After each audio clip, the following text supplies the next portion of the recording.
nasa 464 po lamang mula po sa 2,000 na rehistradong miyembro po ng Tricycle Operators and Drivers Association ng Bayambang ang nakapasa sa opisyal na listahan ng mga benepisyaryo sa isinagawang profiling activity po ng Department of Labor and Employment or DOLE para sa programang Tulong Pangkabuhayan sa ating Disadvantaged Displaced Workers or TUPAD noong Abril 15. Isinagawa po ang profiling activity upang matukoy kung sino ang mga karapat-dapat na maging benepisyaryo ng nasabing programa.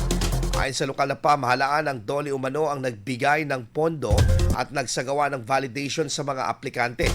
Ilan sa mga dahilan ng hindi pagkakasama ng ibang aplikante ay ang pagiging barangay tanod o pampublikong opisyal at hindi pagtugma sa kategoryang indigent.